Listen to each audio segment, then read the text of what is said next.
Sejarah tidak hanya ditulis oleh para pemenang perang atau para penguasa di singgasana Mega. Sejarah sesungguhnya seringkali dibentuk oleh langkah kaki jutaan orang biasa yang menolak diam. Mereka turun ke jalan menyatukan suara menuntut perubahan. Demonstrasi adalah nadi demokrasi, detak jantung perlawanan ketika kata-kata lagi cukup didengar.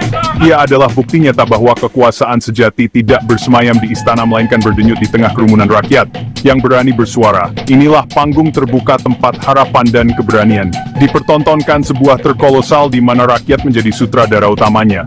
Setiap spanduk yang terbentang, setiap slogan yang diteriakan.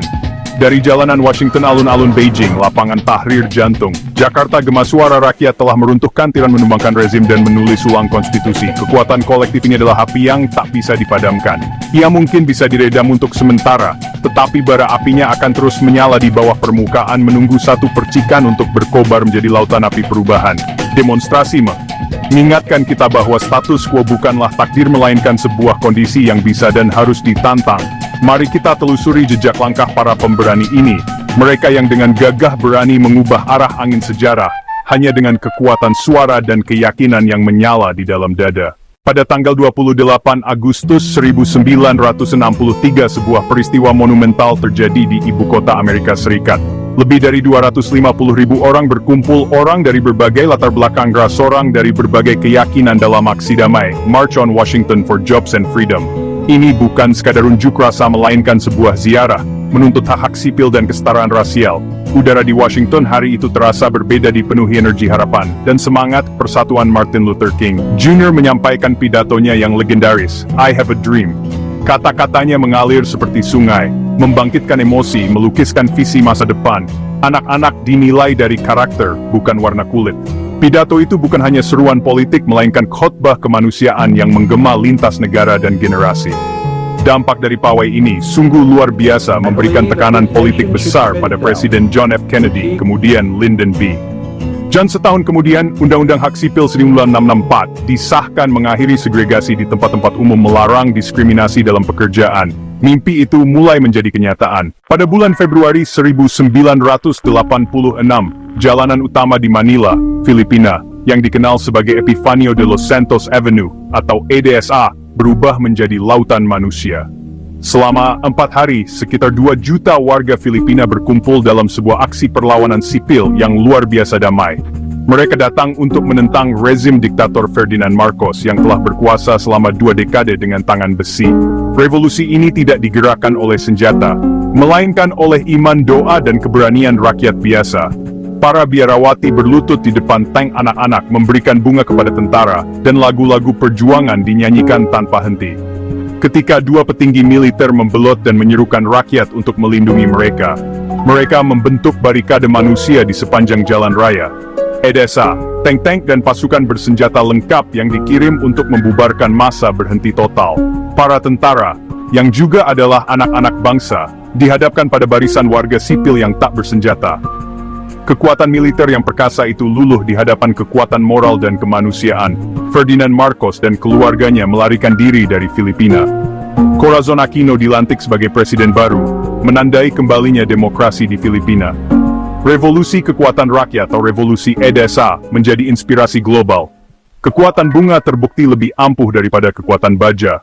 Selama hampir 3 dekade, tembok Berlin adalah simbol paling nyata dari Perang Dingin. Sebuah luka beton yang membelah kota, memisahkan keluarga, menjadi penjara raksasa bagi warga Jerman Timur yang ingin mencari kebebasan. Namun, pada malam tanggal 9 November 1989, tembok yang tampak kokoh itu akhirnya runtuh, bukan oleh ledakan bom, melainkan oleh gelombang tekanan rakyat yang tak terbendung.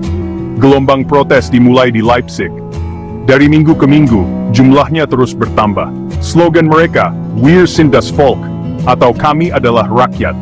Dalam konferensi pers yang disiarkan langsung, pejabat partai Günther Schabowski salah bicara.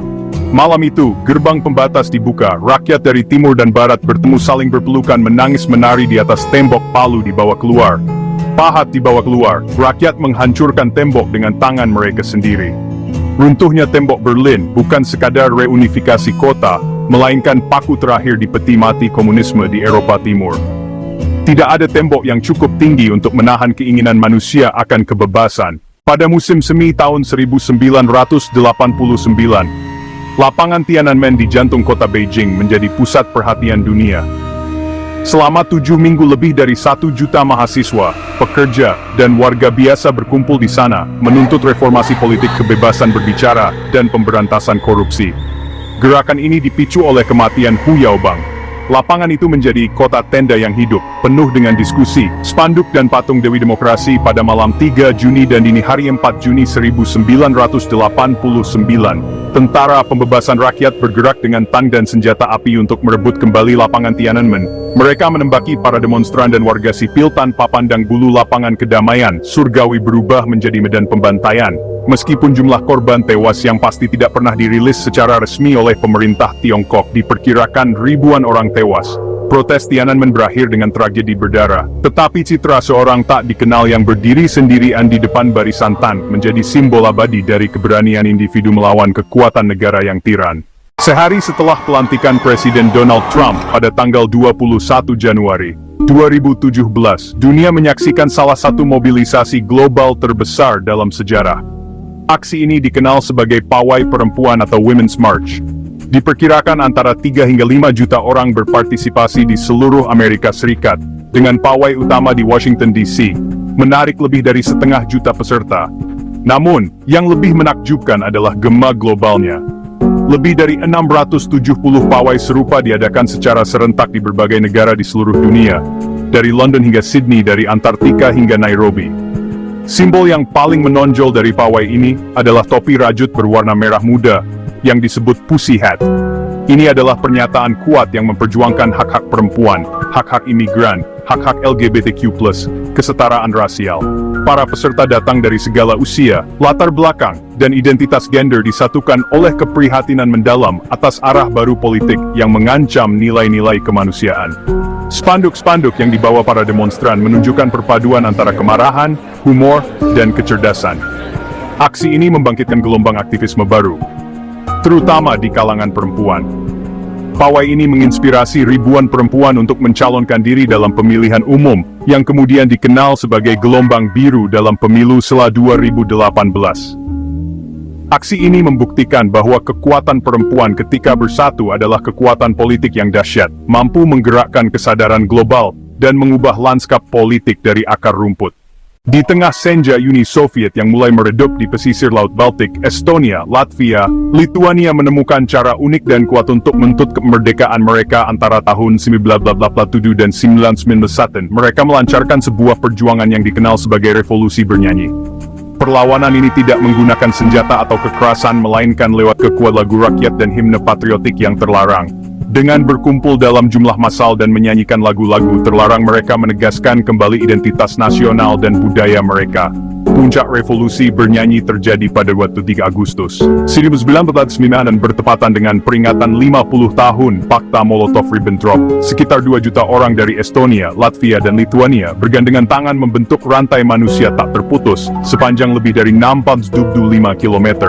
Dari Tallinn di utara, melalui Riga, hingga Vilnius di selatan. Ini adalah unjuk rasa damai yang spektakuler dan sangat simbolis. Aksi Jalan Baltik mengirim pesan jelas kepada dunia, dan kepada Kremlin. Solidaritas yang ditunjukkan begitu kuat dan tak terbantahkan.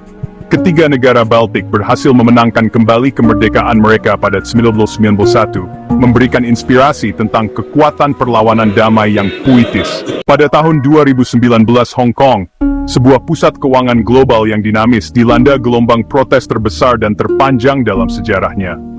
Demonstrasi ini dipicu oleh RUU ekstradisi yang diusulkan pemerintah yang memungkinkan tersangka kriminal diekstradisi ke Tiongkok daratan. Bagi banyak warga Hong Kong, RUU ini adalah ancaman serius terhadap otonomi wilayah mereka. Pada puncaknya, diperkirakan hampir 2 juta orang turun ke jalan dalam sebuah pawai damai. Pemandangan dari udara menunjukkan sungai manusia yang memenuhi jalan-jalan utama kota. Para demonstran berasal dari semua lapisan masyarakat. Slogan utama mereka adalah 5 tuntutan, tak satu pun boleh kurang. Gerakan ini dikenal dengan taktiknya yang cair dan tanpa pemimpin terpusat. Simbol payung kembali muncul sebagai alat untuk melindungi diri dari semprotan merica polisi, dan sebagai simbol perlawanan. Para pengunjuk rasa menunjukkan kreativitas dan ketahanan yang luar biasa menyanyikan lagu protes, Glory to Hong Kong. Beijing memberlakukan Undang-Undang Keamanan Nasional yang kontroversial pada tahun 2020, yang secara efektif mengakhiri gerakan protes dan secara drastis membatasi kebebasan sipil. Meskipun gerakan itu berhasil dipadamkan, semangat perlawanan rakyat Hong Kong menjadi catatan penting dalam sejarah perjuangan global untuk demokrasi. Pada dekade kedua abad ke-21, sebuah gerakan global baru muncul dipimpin oleh wajah-wajah yang sangat muda. Ini adalah gerakan mogok sekolah untuk iklim dipelopori oleh seorang remaja Swedia bernama Greta Thunberg. Gerakannya dengan cepat menginspirasi jutaan anak muda di seluruh dunia. Mereka meninggalkan ruang kelas pada hari Jumat, turun ke jalan menuntut tindakan nyata dari para pemimpin dunia. Pada 20 September 2019, gerakan ini mencapai puncaknya, demonstrasi lingkungan terbesar dalam sejarah. Lebih dari 4 juta orang berpartisipasi, lebih dari 2.500 acara di 163 negara di 7 benua. Dari jalanan New York hingga pedalaman Australia, dari Nairobi hingga Berlin, generasi muda membawa spanduk-spanduk cerdas dan penuh semangat. Tidak ada Planet B. Rumah kita terbakar. Kalian akan mati karena usia tua. Kami akan mati karena perubahan iklim. Kekuatan gerakan ini terletak pada kejernihan moralnya. Para pemrotes muda menuduh generasi yang lebih tua gagal bertindak, hanya menuntut politisi mendengarkan ilmu pengetahuan. Mereka adalah suara hati nurani global. Kekuatan kolektif rakyat muda dapat mengguncang dunia dan menuntut masa depan lebih baik.